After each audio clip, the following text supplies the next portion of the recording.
Okay, coming to you here from Aguascalientes. We're watching Mike Nash in his hour attempt. He's about 20 minutes in and making smooth, even laps of the Velodrome. I know that he started out with the idea of pacing things modestly to begin with the idea that he might be able to pick it up later in the ride.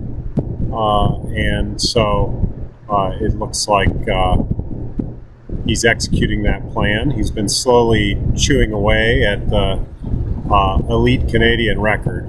Down in the corner you see the thing that says goal. When that's red, he's behind the record. If it turns green, he'll be ahead of the record.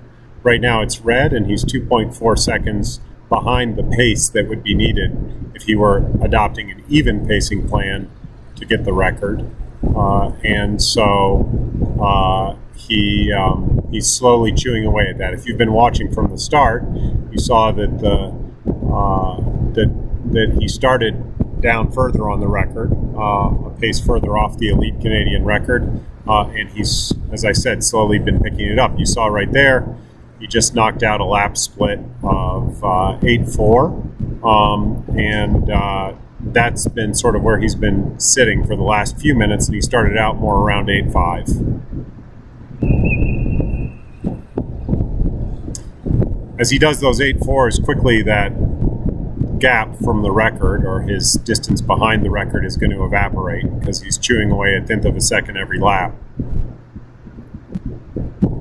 You won't see his average. The Canadian record as it stands, as I understand it, is 48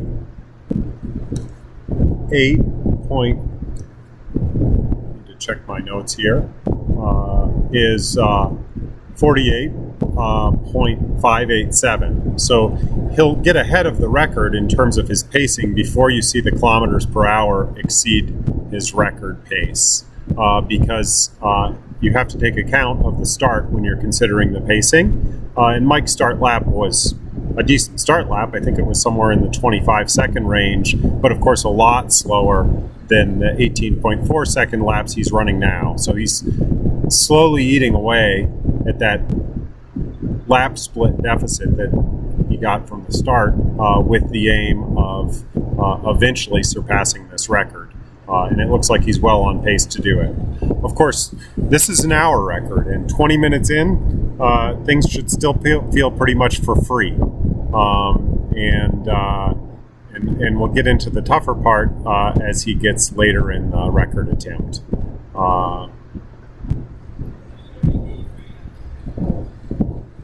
When you see the camera pan around here, and you see this beautiful Velodromo in Aguascalientes, it was recently cleaned, and it feels almost new again inside.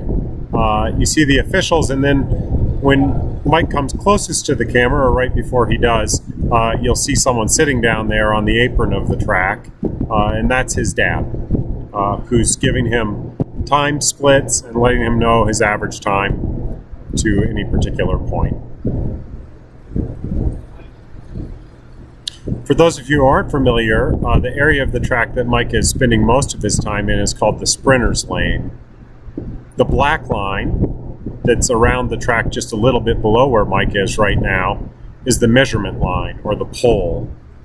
That measurement line is quite precisely 250 meters around. So if he were to stay right on that black line, he'd be going 250 meters per each lap, and that's what's recorded. Each lap is recorded as being 250 meters.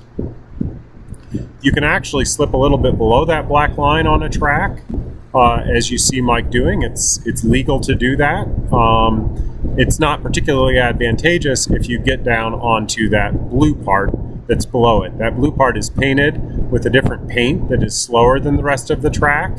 And if you're down there, you're going to be scrubbing speed, and so cutting the track won't give you much of an advantage.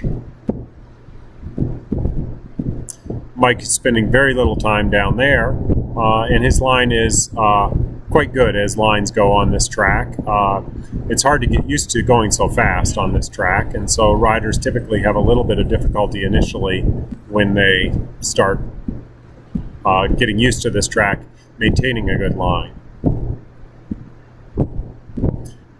It's a relatively round track. For those of you who know the difference between different tracks, or no different tracks, this track is much rounder than LA. LA has a sort of cigar shape.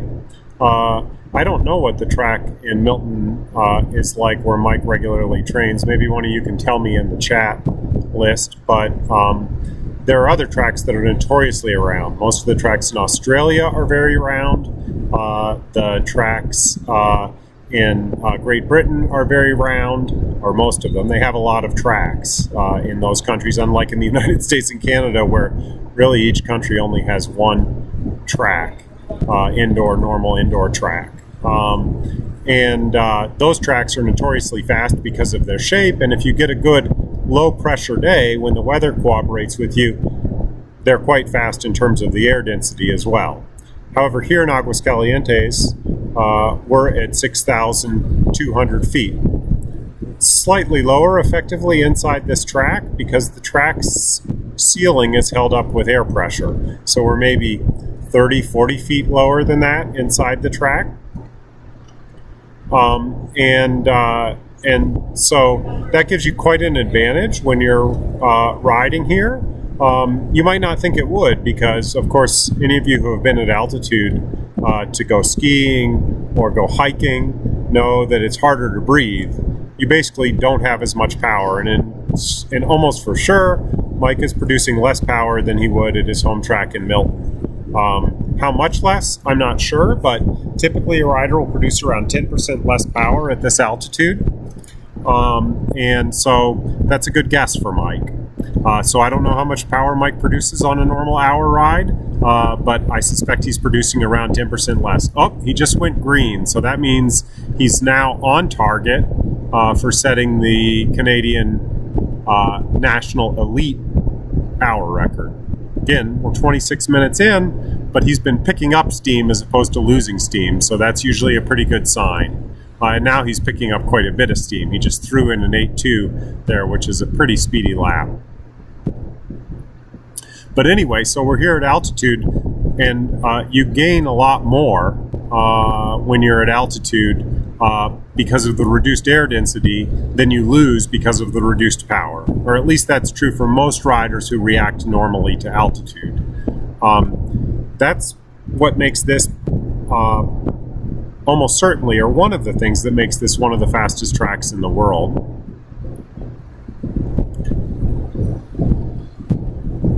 Another thing that makes this one of the fastest tracks in the world is this dome I mentioned that covers the track. So the track is fully enclosed, but the ceiling is basically an inflated dome through light air pressure. There's a fan in the basement of the track that blows air straight up and pressurizes the track. So when you come in and out, the wind blows by you. It's not as intense as when you come in and out of that dome in Colorado because it has more structure. So the track in Colorado Springs now has a dome that is really held up by quite a bit of air pressure.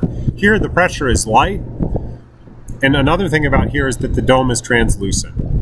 So most days here in Aguascalientes, you'll get a fair bit of sun. We've had some rainy days recently while we've been here, this group attempting records, but the last few days while they've been doing the records, it's been quite sunny.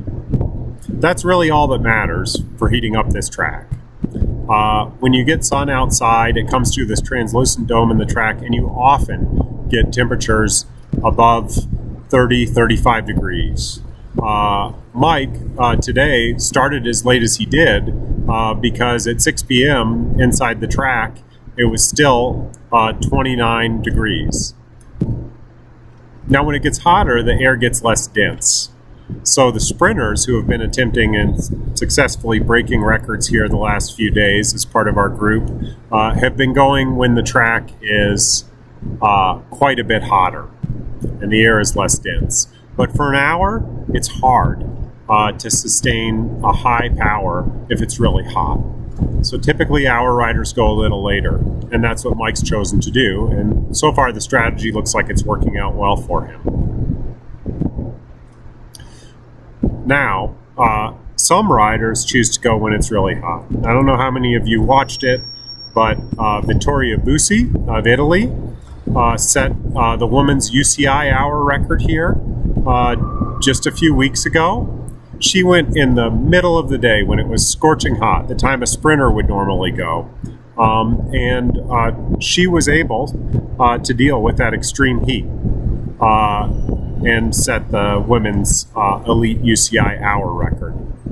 Other riders have chosen to go when it's really hot and found it to be too hot. One example I would say was potentially Dirk Boekebaum of the Netherlands, who tried to set a men's hour record here in the very hottest part of the day. And that didn't work out for him. And it might have been because he couldn't have done it when it was cold, but he also wasn't able to take advantage of the heat and the low air density.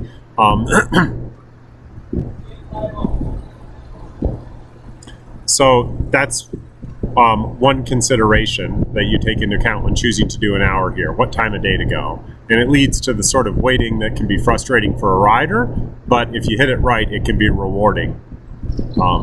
Mike's going at a very similar temperature to the temperature that Colby Pierce chose to ride at a few nights ago. Colby is an American rider, was represented the United States at the Olympics in 2008, and has held numerous American hour records, including the elite hour record. He set a men's 45 to 49 hour record here the other night that far exceeded 50K. It was a very impressive ride, and he chose a temperature similar to the one that Mike chose.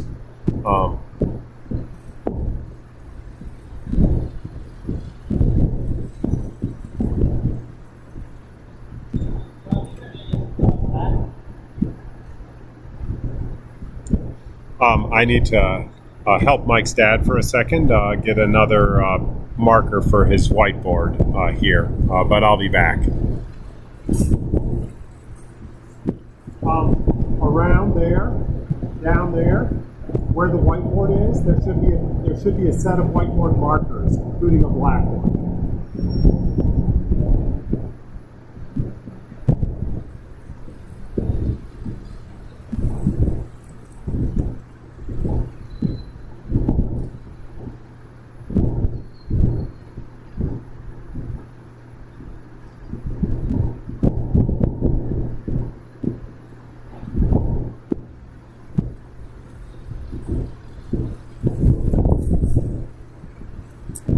Now it looks like maybe, again, after the 30-minute point, this can get difficult.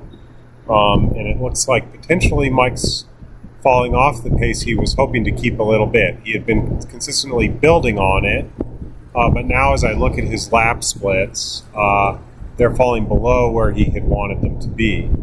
So it'll be interesting to see what he does. Often this is a mentally challenging part of an hour.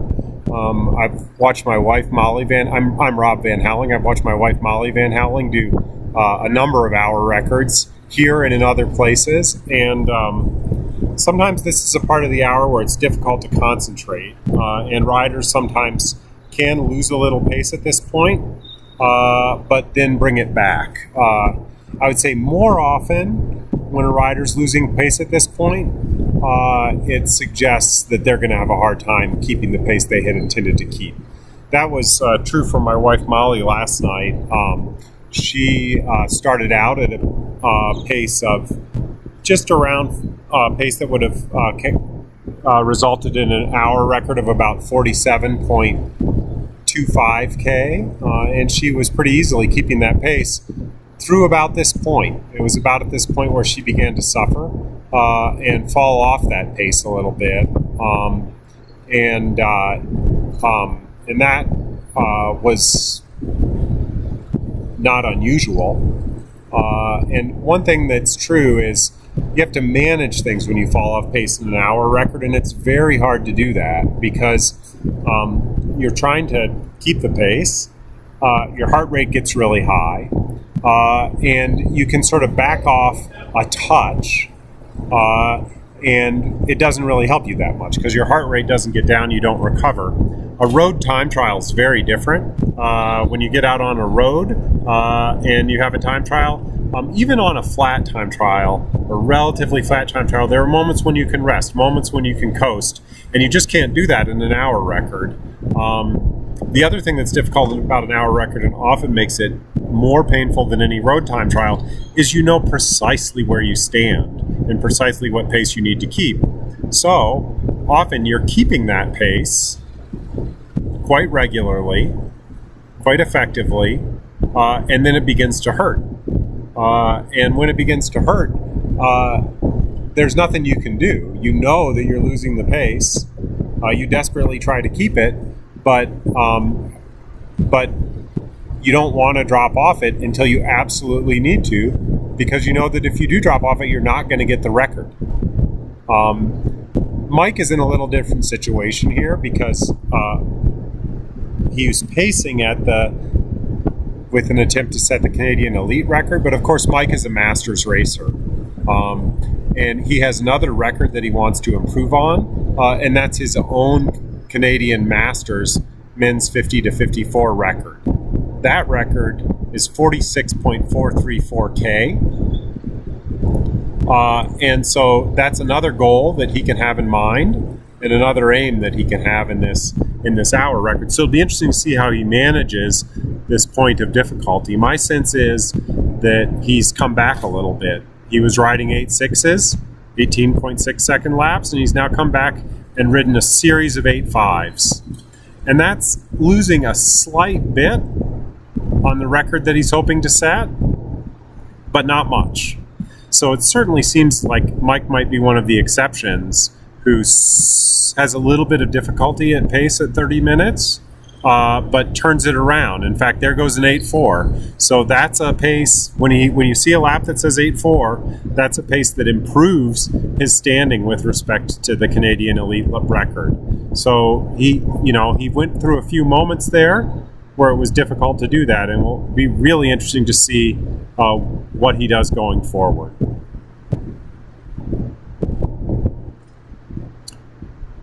But again, this is an extremely difficult part of the hour, because after 30 minutes, you sort of think, until 30 minutes, you think you're getting to halfway. And then at 30 minutes, you start thinking, well, I'm halfway, but I have halfway to go. At least this is how Molly has explained her sensation there to me. And that's a difficult place to be in when you're halfway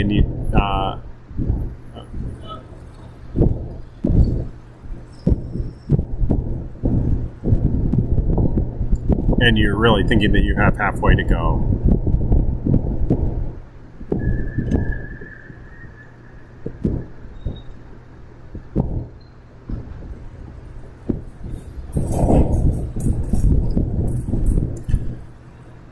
Yeah, he's really sticking with this and starting to inch ahead of this goal again as we get close to 40 minutes.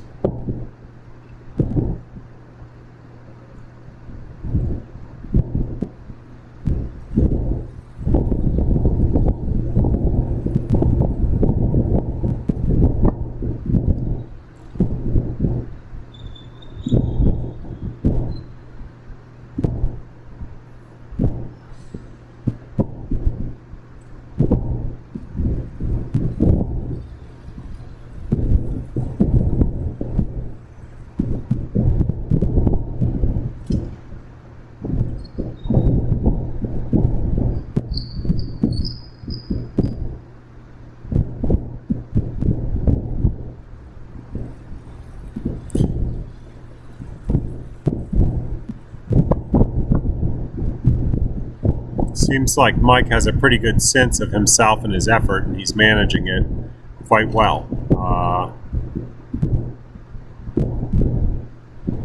I've watched some hour records where people were very close to their goal in this track recently, including the hour record of Vittoria Busi that I mentioned, and lingering there within a second of the record is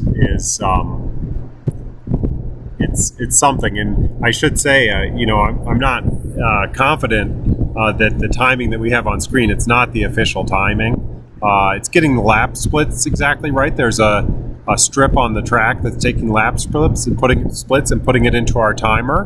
But but when the timer started precisely, I'm not sure. I wasn't up here starting it. And so it could be as much as a second off. So we need to watch very carefully to see how much he gets this by. But just to give you a sense, Mike's traveling at a little bit over, or close to 14 meters per second. And so right now, when he's a half a second ahead of his goal, he's really only going to go about 7 meters past the current record. If you were to keep on this pace, it would be 7 meters past the current record. Now, you can see, again, because he's still making up for that start, that he's slowly eating away at this deficit as he's past 40 minutes. It's quite an impressive ride. Now, you think 40 minutes, well, 20 minutes left. That's a lot. That's a third of the hour. And I think it's hard to remember that. Sometimes you think you've gotten past 40 minutes and it's time to pick it up, and you have to be very careful how much you do that. In fact, like the 30-minute barrier can be sort of mentally difficult because you're thinking to yourself, wow, 20 minutes left. So it can feel good, but if you're struggling, it can feel like a lot.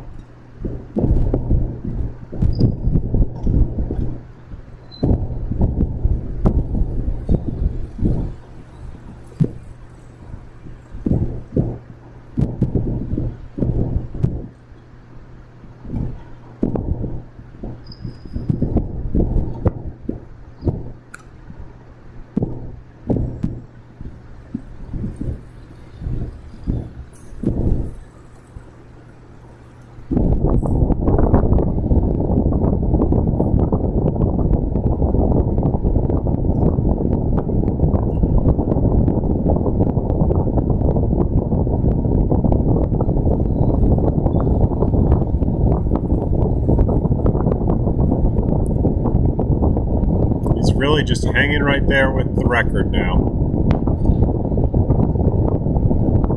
Now I think if this goes according to Mike's plan, we might see him pick it up a little bit at the point he gets to 50 minutes, but it's always hard to know if you're going to be able to come through with that plan. In my experience watching these things, when you hit 50 minutes, it can be quite tricky.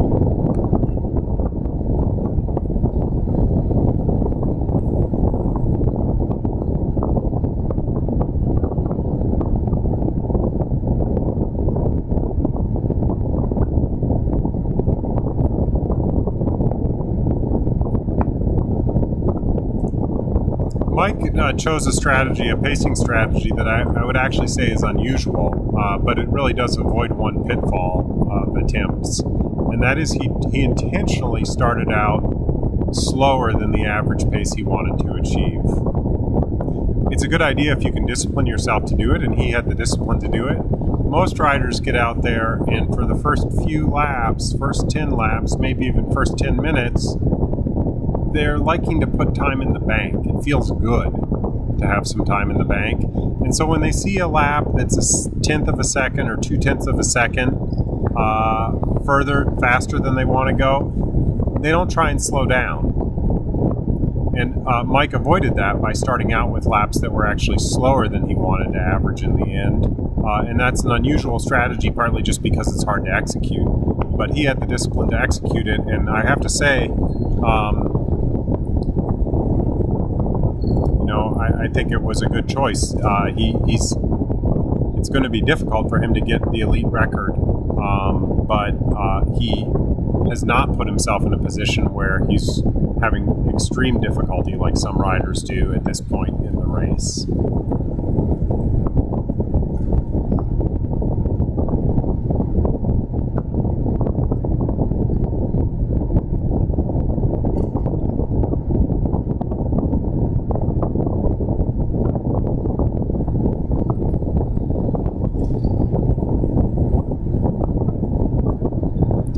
So I'd say now his laps have fallen off a little bit, and he's rolling these 8.6s, which is still a very fast lap. He's going very fast around this velodrome. but not quite as fast as he needs to do to stay even with the record that he was aiming for. He's getting very close to 3/4 of the way done, and it will be interesting to see what he does in this last quarter of an hour.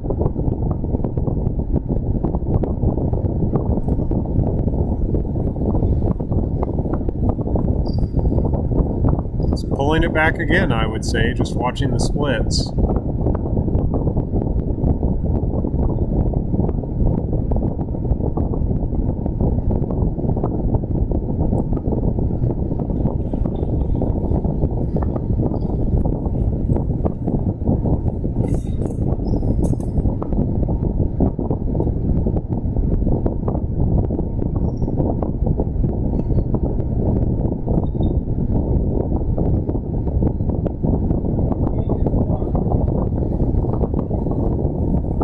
Getting to the point where you can hear him breathing when he comes by, and it's a rare hour where you don't hear the rider breathing at 45 minutes, but it does suggest this is a full-on maximal effort for him at this point.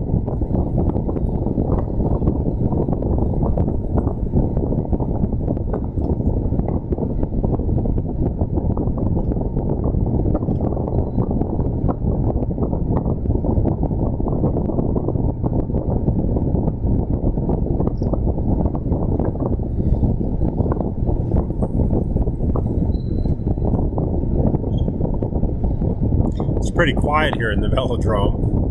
It's late on a Tuesday night, and there's some kids, as you might have seen, playing badminton in the infield. The Velodrome's used for skating, badminton, etc. We have a small audience here watching, but I think they're resisting cheering too early. It can be hard for a rider if they start being cheered on too early. They pick it up a little bit too much too early, and it can be difficult for them to hold it together after that point.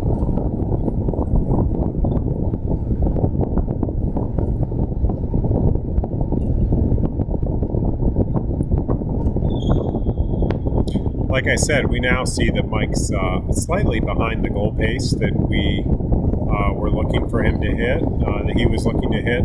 But again, we're talking less than a second. I mean, he's been hovering around that goal pace within a second of it for a long time. Less than a second, that means something like 10 meters.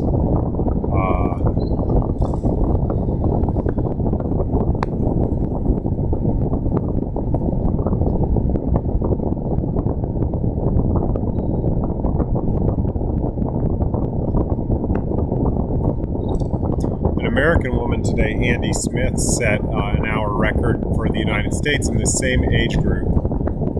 She rode 42.499 meters, just 1 meter short of 42,500. It was a spectacular ride. She had ridden a couple days ago and had difficulty keeping her pace, and decided she would give it another shot, and pulled out a great ride.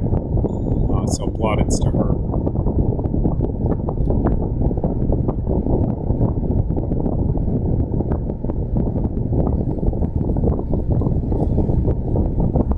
Seems like Mike is starting to find these laps quite hard now.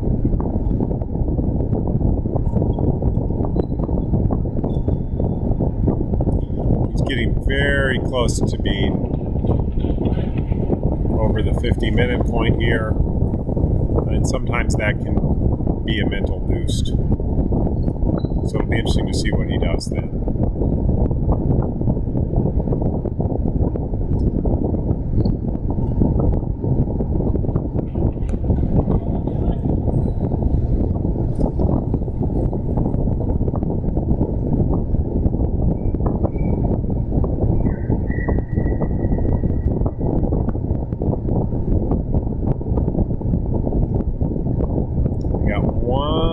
To go here till he gets to the 50-minute point.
those turns! Push those turns!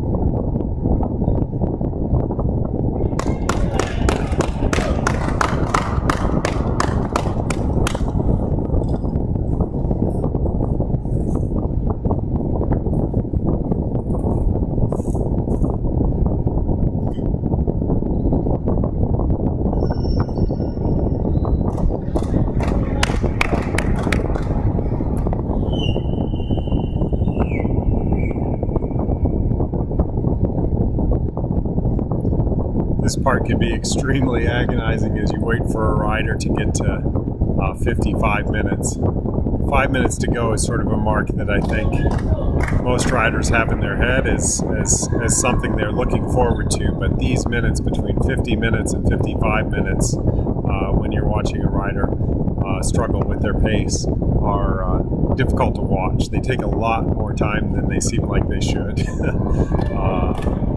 your mind.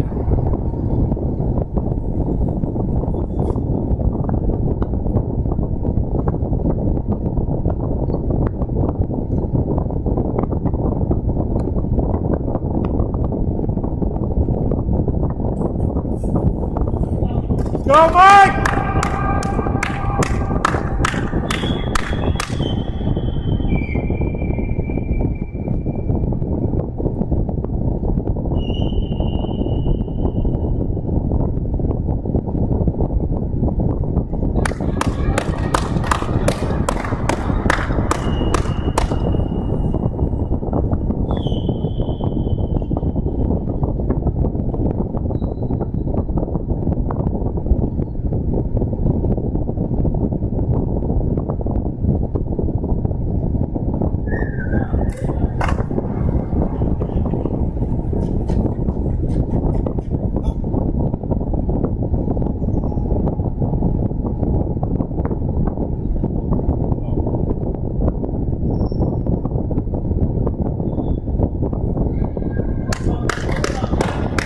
Rolling, Mike!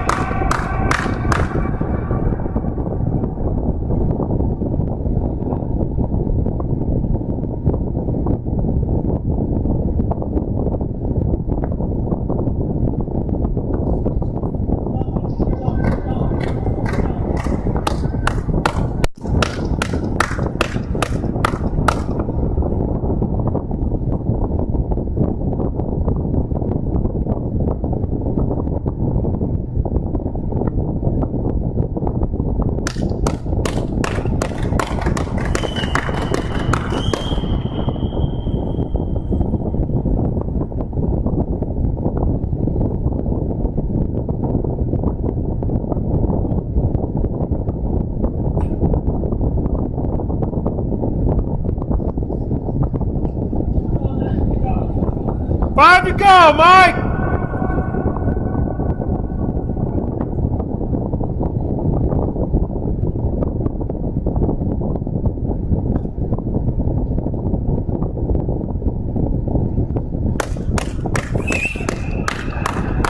Go, go, go!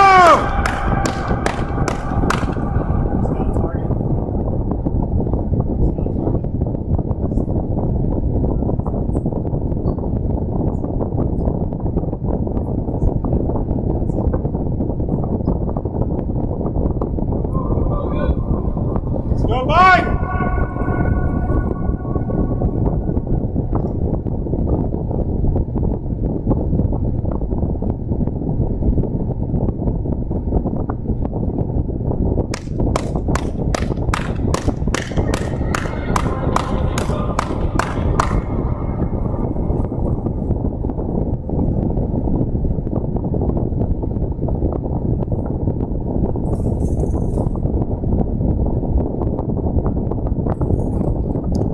One thing that we know for sure, although Mike seems to be struggling with the pace for his elite record, which would be quite a remarkable record for someone in the 50 to 54 age group to set, is that he's going to crush his Canadian national masters record.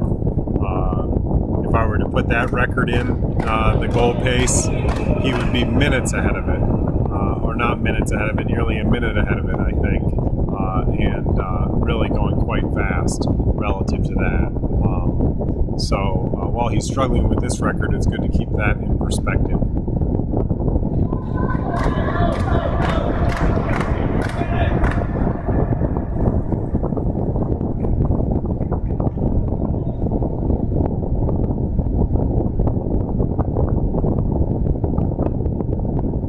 See, as the rider gets tired, they start to struggle with their line a little bit. In fact, last night my wife set a new, Molly Van Helling set a new hour record of 46.897 meters on this track in the women's 45 to 49 age group. And immediately after she finished, she crashed.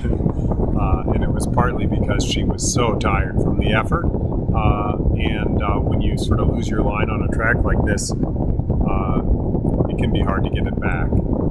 Mike, I don't think, is in danger of anything like that, but you can see how it becomes harder and harder to stay in that sprinter's lane. He's doing actually quite a good job of that as he pulls out these last laps. At this point, with 2 minutes to go, I think most riders feel comfortable doing what they can, but often that's not much at this point. It's so difficult after such a long effort.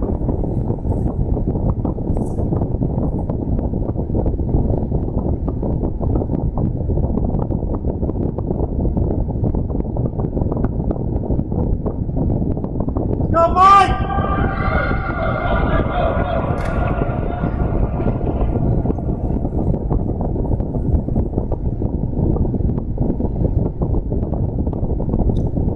Now, what happens at the end of an hour is sort of interesting. When Mike gets onto what the officials think is going to be his last lap, or right before he gets onto what the officials think is going to be his last lap, they'll ring a bell. You'll hear that bell ring. And then during that lap, when he gets to the point where he's crossed an hour, they'll blow a whistle. However, he actually has to complete that lap when the whistle is blown, because if he doesn't complete that lap, that lap factors into his time, even though some of it happens after his hour, because they prorate that lap and figure out how much of it you covered at an hour based on your speed during that lap. So you'll actually see him ride past the hour, somewhere between a lap and somewhere around somewhere less than a lap past the hour. And so that's what we'll see happen here in a second.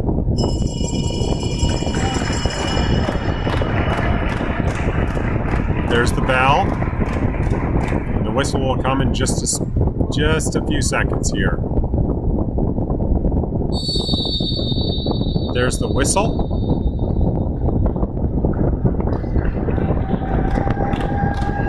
And there he comes, his last lap.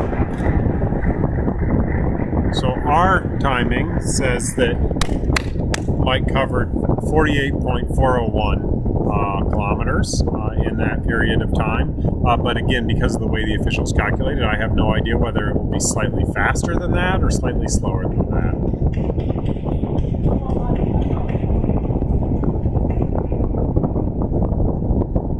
So again, that's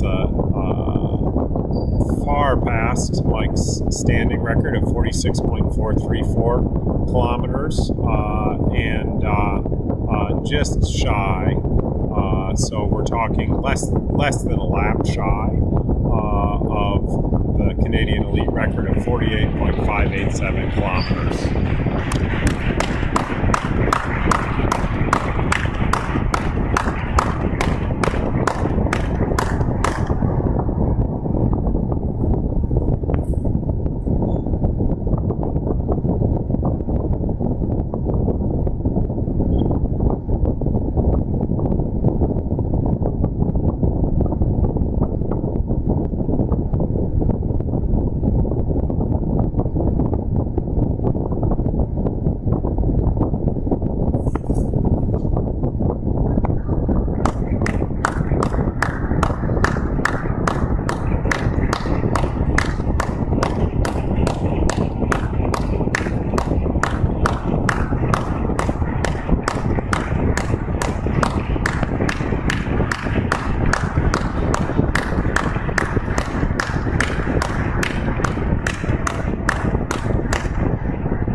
Okay, just to report to you, the official distance was 48.393 K. So 48.393 K is the official distance. What Mike said to me was that he tried to hold it together, and he had that point of weakness that we saw where I was doubting whether he was going to be able to come back, and he said he just sort of concentrated, slowed his breathing, and was able to come back and hold it right at that record pace until the last bit, right near the end. And at that point, he just couldn't quite get there. So he's actually quite happy with his record. He said it's a 2-kilometer beating of his existing Masters record. You can see now walking up on the track the anti-doping officer, doping control officer is what they're called. So that's where Mike's going next. For those of you who say he needs a cerveza or two, that's probably true.